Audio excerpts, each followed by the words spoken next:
నమస్తే. ప్రస్తుతం మనతో పాటు ఉన్నారు సామాజిక రాజకీయ విశ్లేషకులు నాగార్జున రెడ్డి గారు ఉన్నారు. సార్ నమస్తే. నమస్తే, చెప్పండి. ఏంటి ముఖ్యంగా దేశవ్యాప్తంగా కూడా ఓట్ చోరీ జరిగింది గత పార్లమెంట్ ఎన్నికల్లో అన్నట్టు కూడా రాహుల్ గాంధీ దేశవ్యాప్తంగా కూడా ఒక మహా ఉద్యమాన్ని కూడా ప్రారంభించిన పరిస్థితి. బీహార్లో ఎన్నికలు జరుగుతూ ఉన్నాయి. బీహార్లో 65 లక్షల ఓట్లు ఎట్లా తొలగిస్తారని చెప్పేసి ఆయన ఈసీకి అదేవిధంగా కేంద్ర ప్రభుత్వాన్ని క్వశ్చన్ ఇస్తే ఈసీ కూడా దానికి క్లారిటీ ఇచ్చింది. ఎట్లా చూస్తారు సార్, దేశవ్యాప్తంగా ఓట్ చోరీ జరిగిందా, ఇటు బీజేపీ ఈసీని మ్యానిపులేట్ చేసిందా అనే ప్రశ్నకు మీరేం చెప్తారు sir? Election commission of India ఒక ఇండిపెండెంట్ ఆర్గనైజేషన్. భారత రాజ్యాంగం ప్రకారము ఇండిపెండెంట్ ఆర్గనైజేషన్. అది వాళ్ళు స్వతంత్రంగానే పనిచేస్తారు. చాలామందికి తెలియని విషయం ఏంటంటే 1950లో ఎలక్షన్ కమిషన్ ఫామ్ అయినప్పుడు భారత రాజ్యాంగంలో రాసినప్పుడు ఎలక్షన్ కమిషను ఒక్కడే ఉండాలి, ఎలక్షన్ కమిషనర్ ఒక్కడే ఉంటాడు, ఆయన కింద స్టాఫ్ ఉంటారు. తర్వాత కాలమాన పరిస్థితులకు అనుగుణంగా ఇంకొక ఇద్దరిని కూడా తీసుకొచ్చారు, చీఫ్ ఎలక్షన్ కమిషనర్ అంటున్నారు. ఈ ఎలక్షన్ కమిషనరు డైరెక్ట్గా రాష్ట్రపతి గారికి మాత్రమే రిపోర్ట్ చేస్తారు. ఇది చాలామంది తెలియదు. అపాయింట్మెంట్ అనేటువంటిది ప్రైమ్ మినిస్టరు, ఆయన క్యాబినెట్ కొలీగ్స్, జ్యుడిషియరీ వీళ్ళందరూ కూడా కూర్చొని మాట్లాడుకొని పలానా వాళ్ళు అయితే బాగుంటుంది అని 3 పేర్లు సజెస్ట్ చేస్తారు. రాష్ట్రపతి గారికి పంపిస్తారు, అందులో ఒకరిని సెలెక్ట్ చేస్తారు. ఇది ప్రొసీజర్. ఇప్పుడు ఎలక్షన్ కమిషన్ పనితీరు ఎలా ఉంది అంటే అసంతృప్తికరంగా ఉంది, సంతృప్తికరంగా లేదు. ఎలక్షన్ కమిషన్ వాళ్ళు చేయాల్సినటువంటి పనులు, బాధ్యతలు అనేటువంటిది చాలామందికి ఎలక్షన్ కమిషనర్స్గా పనిచేసిన వాళ్ళకి కూడా తెలియదేమోనని చెప్పి నాకు అనుమానం వస్తుంది. I'm very sorry to say this. 1990వ సంవత్సరంలో మొట్టమొదటిసారిగా టిఎన్ శేషన్ గారు ఎలక్షన్ కమిషనర్ అయినప్పుడు ఎలక్షన్లు ఎలా నిర్వర్తించాలి, ఖర్చు ఎంత పెట్టాలి, మైకుల్లో గొడవలు చేయడం లాంటివి ఎలా చేయాలి, ఏం చేయాలి, సంఘ సమాచారం అంతా కూడాను డీటెయిల్గా చెప్పాడు ఆయన. యాక్చువల్గా ఆయనకి ఎలక్షన్ కమిషనర్గా ఉండడం అనేటువంటిది పెద్దగా ఇష్టం లేదు. ఆయనకు సంబంధించిన వాళ్ళు చాలామందిని అడిగితే ఆ వద్దులే బాది ముళ్ళ కంచె మీద కూర్చున్నట్టు ఉంటుంది, ముళ్ళ మీద కూర్చుంటున్నట్టుంది అని చెప్పినప్పటికి కూడాను ఆయన ఫైనల్గా ఆయన గురువు గారు లాంటి వ్యక్తి లేదు చాలా ఇంపార్టెంట్ పొజిషన్, అది చాలా చేయొచ్చు మీరు అందులో రాత్రి 11 గంటల నుంచి తెల్లవారుజామున 5 గంటల లోపల నువ్వు 5 డిపార్ట్మెంట్లకు నేను ట్రాన్స్ఫర్ చేసినటువంటి ఈ చరిత్ర ఉంది నీకు,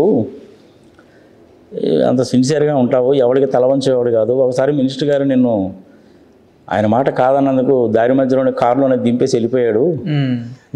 ఇలాంటివన్నీ ఉన్నాయి కదా నీకు, అది మంచి పొజిషన్, అది ప్రజలకు కూడా తెలియాలి, మీరు కండి అంటే ఆయన అయ్యాడు. ప్రజలకు కూడా తెలియాలంటే మన ఎలక్షన్లో జరిగినప్పుడు గోడల మీద రాసుకుంటాం కదా. అవును.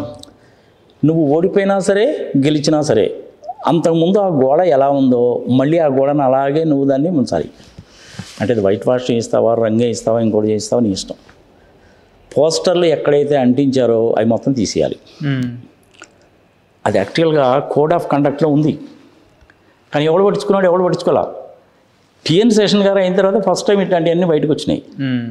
25 లక్షలు అయితే ఎమ్మెల్యేకి, ఐ థింక్ 73 లక్షలు, 75 లక్షలు అయితేనో ఎంపీకి, అంతకంటే ఎక్కువ ఖర్చు పెట్టకూడదు. పెట్టినటువంటి ఖర్చు మొత్తం కూడా ఆనా పైసలతో సహా ఎవరికి ఇచ్చారు, ఎప్పుడు ఇచ్చారు, ఎంత ఇచ్చారు, దాని సపోర్టింగ్ వోచర్స్తో సహా సబ్మిట్ చేయాలి. ఇలాంటివన్నీ చాలామందికి తెలియదు. ఎలక్షన్లో పోటీ చేస్తున్నటువంటి క్యాండిడేట్స్కే తెలియదు ఇట్లాంటివన్నీ చాలా. ఆయన వచ్చిన తర్వాత ఇవన్నీ జనాలకి తెలిసి వచ్చినాయి అనమాట. ఇప్పుడు అందుకనే మీరు ఈ మధ్యకాలంలో చూడండి, ఎక్కడన్నా ఎలక్షన్లు అయిపోగానే పోస్టర్లు అన్నీ తీసేస్తారు. తీసేయకపోతే అది వైలేషన్, అది జైలు శిక్ష కూడా పడతారు. ఆ గోడ మీద తెల్లగా ఉన్న గోడ మీద నీ పేరు కనుక రాసింటే నువ్వు అర్జెంటుగా మళ్ళీ వైట్ వాష్ చేయించాల్సిందే, లేకపోతే ఆ క్యాండిడేట్కి జైలు శిక్ష పడుతుంది, పెనాల్టీలు వేస్తారనమాట. ఇలాంటివన్నీ ఆయన ఉన్నప్పుడు తీసుకొచ్చాడు. ఓకే. ఇప్పుడు ఉన్నటువంటి వాళ్ళు ఎలా ఉన్నారంటే ప్రభుత్వం ఎట్లా చెప్తే అట్లా. ఎలక్షన్ కమిషన్కి అన్ని విషయాలు తెలుసు, మోడీ గారికి తెలుసు, భారత రాష్ట్రపతి ముర్ము గారికి తెలుసు, జగన్మోహన్ రెడ్డికి తెలుసు, చంద్రబాబు నాయుడికి తెలుసు, అందరికీ అన్ని విషయాలు కూలంకుషంగా తెలుసు. ఎలక్ట్రానిక్ ఓటింగ్ మిషన్స్లో కావలసిన విధంగా ప్రోగ్రామ్స్ రాసుకొని గెలిచారు అన్నటువంటిది దేశంలో అందరికీ తెలుసు. ఇప్పుడేదో రాహుల్ గాంధీ చెప్తున్నాడు 1 year తర్వాత 15 నెలల తర్వాత అంటున్నారు, కానీ జూలై 2024 దగ్గర నుంచి నేను కనీసం 10 వీడియోలు చేసి ఉంటాను. Electronic voting machines M3 version ఏంటి, ఎప్పుడు ఇంట్రడ్యూస్ చేశారు? టీఎన్ శేషన్ ఇంట్రడ్యూస్ చేసింది కేరళలో. 140 కోట్ల పాపులేషన్, 97 కోట్ల మంది ఓటర్లు ఉన్నప్పుడు బ్యాలెట్లో అనేసి అంటే కూడా కష్టమైన పనే. ఇప్పుడు కాంగ్రెస్ గవర్నమెంట్ ఉన్నట్టుండి అప్పుడు ఉంది, అప్పుడు ఇంట్రడ్యూస్ చేశారనమాట అది. మరి ఇప్పుడు ఎలక్షన్ కమిషన్ ఏం చేస్తుంది అంటే ఏమీ చేయలేదు. వాళ్ళకి భారత రాజ్యాంగం అప్పు చెప్పినటువంటి బాధ్యతలను వేటిని కూడాను సరిగా చేయట్లేదు. ఎలక్ట్రానిక్ ఓటింగ్ మిషన్లు అనేటువంటిది నేను కూడా మంచిగానే అంటాను, కానీ ప్రోగ్రామ్స్ నువ్వు ఎలా రాస్తావో మిషన్ అలా పనిచేస్తుంది. నేను అందుకనే ఎలక్షన్ కమిషన్ని గత సంవత్సరం 4 విషయాలు అడిగాను నేను. మీరు నాకు ఫ్లో చార్ట్ ఇవ్వండి, కాన్ఫిగరేషన్ ఎలా ఉందో చెప్పండి, సోర్స్ కోడ్ ఇవ్వండి మీరు రాసిన ప్రోగ్రామ్స్కి,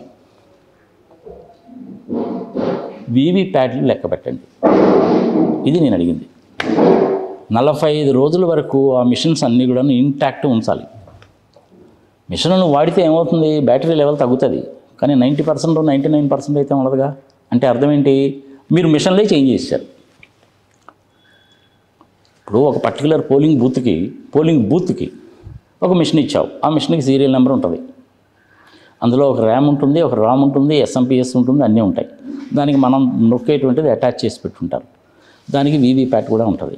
ప్రోగ్రామ్స్ ఎలా రాస్తారు అంటే ఒకటే ఇంటిగ్రేటెడ్ ప్రోగ్రామ్ రాయాలి దానికి. అది ఎట్లుండాలి, నేను బటన్ నొక్కంగానే ఓటు పడిపోయి స్టోర్ అయిపోయి, ఆ స్టోర్ అయిపోయిన తర్వాత వీవీప్యాట్ జనరేట్ కావాలి. అది 5 సెకండ్ల వరకు 7 సెకండ్ల వరకు కనపడాలి, లోపల పడిపోద్ది. అక్కడ ఎన్ని ఓట్లు అయితే పోల్ అయ్యాయో అన్ని వీవీప్యాట్ స్లిప్స్ ఉండాలి. ఇది ప్రొసీజర్, ఇది ఫ్లో చార్ట్ అన్నమాట. ఇది ఆ ఫ్లో చార్ట్ ఇవ్వండి అని అడిగాను, సమాధానం ఉండదు. మీరు చిప్పు ఏ రకమైన చిప్పు వాడారో చెప్పండి, ఎలక్షన్ కమిషన్ చెప్పడల్లా. వీవీప్యాట్లు లెక్క పెట్టండి, లెక్క పెట్టడల్లా. సోర్స్ ప్రోగ్రామ్ ఏంటో ఇవ్వండి, ఇవ్వడల్లా. అంటే ఏంటి, ఎక్కడో ఏదో జరిగింది. ఏమి జరిగింది అనేసి అంటే ప్రోగ్రామ్స్ వాళ్ళకి రావాల్సిన విధంగా రాసేసుకున్నారు. ఒక సామాన్య మానవుడికి అర్థం కావాలంటే ఫస్ట్ ఒక 1 అవర్ దాకా మాక్ పోలింగ్ పెడతారు. అందరూ ఏజెంట్స్ని పిలుస్తారు, పొలిటికల్ పార్టీస్కి సంబంధించిన అందరూ ఏజెంట్స్ని పిలుస్తారు. అందరూ ఏజెంట్స్ని కూడాను మీ పార్టీలకు సంబంధించింది వేసుకోండి అంటారు. 50 ఓట్లు వేస్తారు. మీరు ఎన్ని ఓట్లు వేసారండి? 4 వేసాను. అదిగో 4 స్లిప్లు వచ్చినాయా? 4 కనపడదా? కనపడదు. అందరూ సాటిస్ఫై అయిపోయారు కదా, సంతకాలు పెట్టించుకుంటారు. దాన్ని ఒక డాక్యుమెంట్ ఉంటుంది, దానికి ఫస్ట్ లెవెల్ డాక్యుమెంట్ ఉంటుంది అన్నమాట. దాంట్లో రికార్డ్ చేస్తారు. మరి తర్వాత ఏం చేస్తారు, ఆ 50 ఓట్స్ని కూడా 0 చేసేసి మిషన్ని లాక్ చేసేసి మీరు చూసుకోండి 0 ఉందా లేదా అని అడుగుతారు. ఉందండి అంటారు. మళ్ళీ అందరూ కూడా సంతకాలు పెట్టి పర్ఫెక్ట్ అంటారు. కానీ లోపల ప్రోగ్రామ్ ఏముంది, మొట్టమొదట 1 అవరు ఈ రకంగా పనిచేయి. అంటే ఎట్లా, ఎవరికి ఓటేస్తే ఆ ఓటు వాళ్ళకే వెయ్యి, వీవీప్యాడ్ జనరేట్ చెయ్యి. ముందు ఓటు, తర్వాత వీవీప్యాడ్. ఓకే, ఇది 1 అవర్ పాటు చెయ్యి. మరి 1 అవర్ దాటిపోయిన తర్వాత లాస్ట్లో ఎలక్షన్ 6 గంటలు కానీ 7 గంటలు కానీ ఒకసారి 12 గంటలు కూడా అవుద్ది. మరి అప్పుడు దాకా ఏం చేయాలి అంటే, అతను ఏ పార్టీకి ఓటేసినా సరే, ఎవరు ఏ పార్టీకి ఓటేసినా సరే పలాని వాళ్ళకి ఆ ఓటుని రికార్డ్ చేయి. ఇక్కడ వీవీప్యాడ్ మటుకు వాడేసిన దానికి రికార్డ్ చేయి.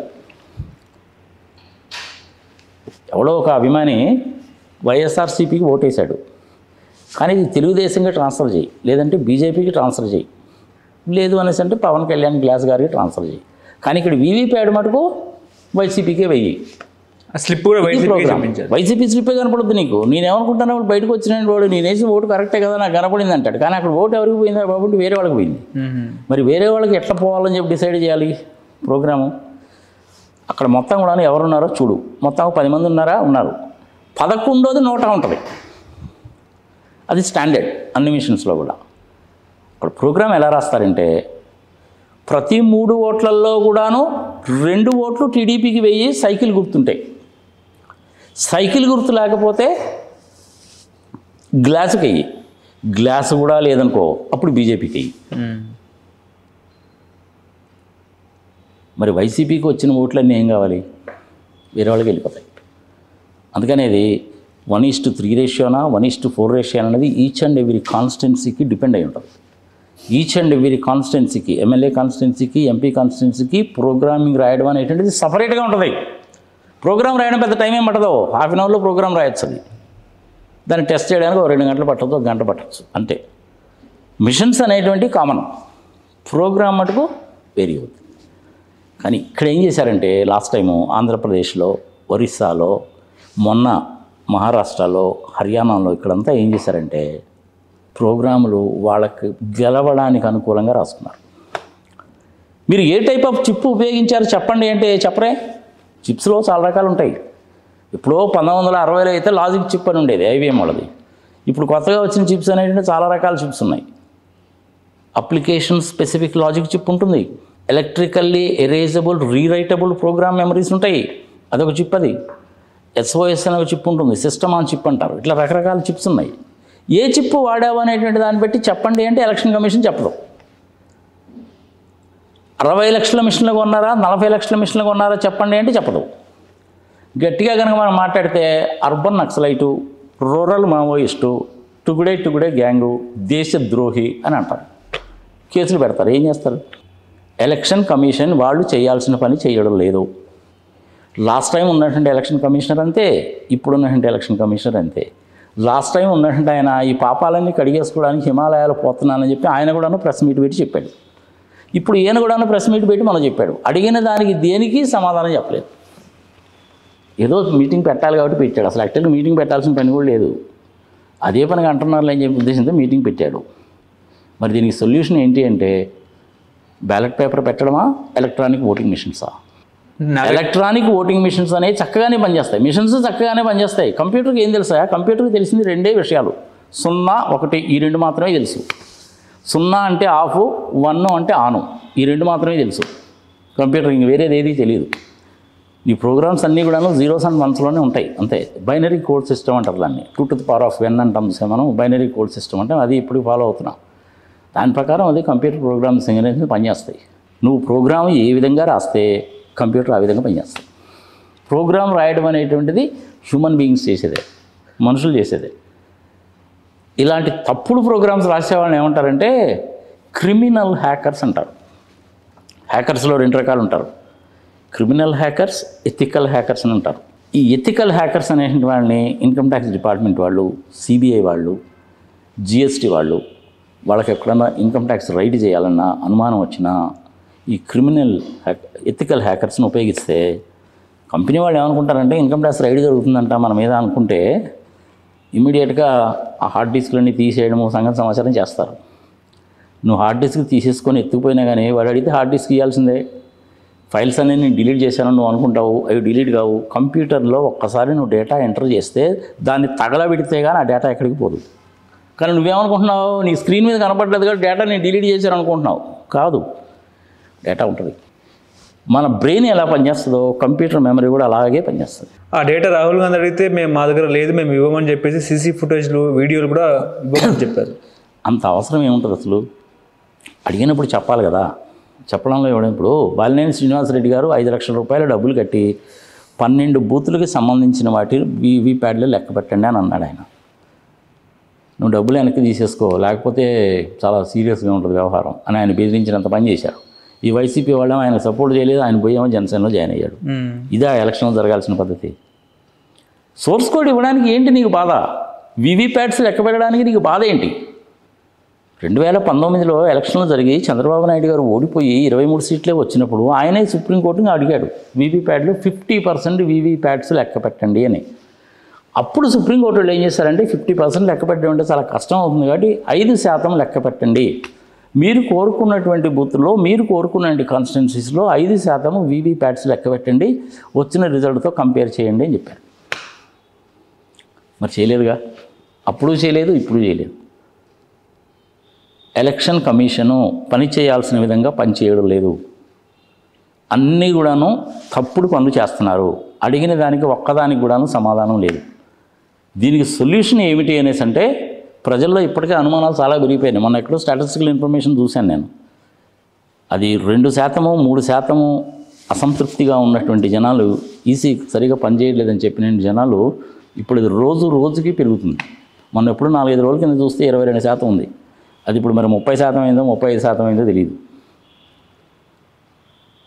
సో ఎలక్షన్ కమిషన్ గురించి ఎంత తక్కువ మాట్లాడుకుంటే అంత మంచిది. ఈ రకంగా నువ్వు కనుక ప్రోగ్రాముని ఇష్టం వచ్చినట్టు రాసుకొని ఎలక్షన్ కనుక కండక్ట్ చేస్తే అసలు ఇంకా ఎలక్షన్స్ కండక్ట్ చేయాల్సిన పనే లేదు. డెమోక్రసీ చంపేశారయ్యా నిజం చెప్పాలంటే. టిఎన్ శేషన్ లాంటి వ్యక్తి కనుక ఎలక్షన్ చీఫ్ కమిషనర్ కనుక అయితే అప్పుడు ఎక్సలెంట్గా